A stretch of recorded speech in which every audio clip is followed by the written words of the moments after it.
T'es une grosse flemmarde, tu fais que procrastiner, t'es encore sur ton téléphone en train de scroller alors que t'as plein de trucs à faire et tu veux devenir plus productive mais tu sais pas comment faire. Ma reine, je suis là pour toi bien évidemment comme toujours et je vais te donner mes meilleurs conseils pour éviter de procrastiner, arrêter d'être une grosse flemmarde parce que je te vois sur ton lit là. Moi je suis une personne qui procrastine énormément et grâce à ces petites techniques j'arrive vraiment à obtenir des journées où je suis grave productive alors que de base genre vraiment pour moi c'est limite impossible. Mais je te jure que grâce à mes petites techniques tu vas dire ciao à ta procrastination et tu vas arrêter d'être une grosse flemmarde. Déjà, mets-toi dans le crâne qu'il n'y a jamais de mauvais moment pour faire quelque chose. S'il y a une action importante ou moins importante que tu ne fais pas parce que tu te dis oui, mais si je le fais demain, ce sera peut-être mieux. Oui, mais bon, ça va, maintenant j'ai le temps, donc je le ferai plus tard.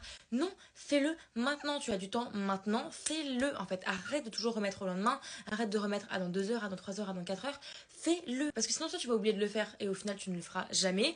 Ou alors tu le feras, mais il sera trop tard. Ou alors tu le feras, mais bon, t'aurais pu faire plus tôt, donc c'est toujours pas bénéfique. Enfin, juste en fait, active-toi et si t'as quelque chose à faire, fais-le maintenant. Et ça fera vraiment gagner du temps à ton toi du futur, ça je te l'assure. Parce que plus tu fais les choses maintenant, plus ton toi du futur il aura moins de choses à faire. Ensuite, lâche ce téléphone. Alors je sais que c'est compliqué, voilà, on est en 2024, la Gen Z, tout ça. Mais le téléphone, c'est tellement une source de flemmardise, de procrastination, mais pas possible. Le matin, tu vas arrêter de te lever et de te mettre directement sur ton téléphone en fait. Parce que si tu habitues ton cerveau à se mettre directement sur un écran, à être complètement omnubilé par un écran, et bah toute la journée, il va vouloir chercher cet écran toute la journée. Même si t'as des trucs hyper urgents à faire, tu vas préférer scroller et apaiser ton petit cerveau plutôt que de le faire un peu travailler et faire autre chose. Donc vraiment lâche ce téléphone, essaye de le diminuer le plus possible de tes journées. Je sais que c'est un peu compliqué, mais si tu n'y arrives vraiment pas, mets ton téléphone en couleur inversée. Tu sais les couleurs genre bleu, violette, tout ça. Les trucs qu'on faisait quand on était en 6ème et qu'on trouvait ça marrant. Et en fait ton cerveau il va trouver les couleurs de ton téléphone tellement ennuyantes vu qu'elles seront en inversé. Il va complètement se lasser et être beaucoup moins en demande de ton téléphone.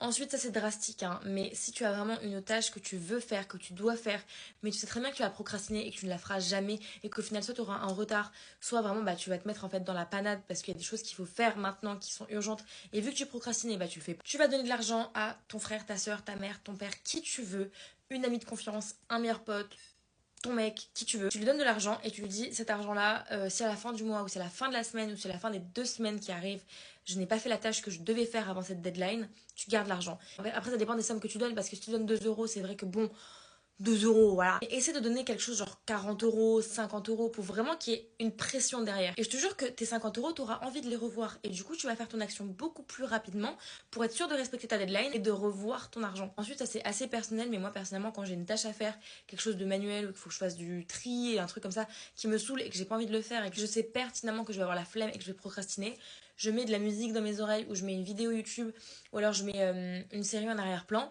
sans forcément regarder les images. Donc quelque chose où j'ai pas forcément besoin d'images comme par exemple un thread d'horreur ou les bails comme ça.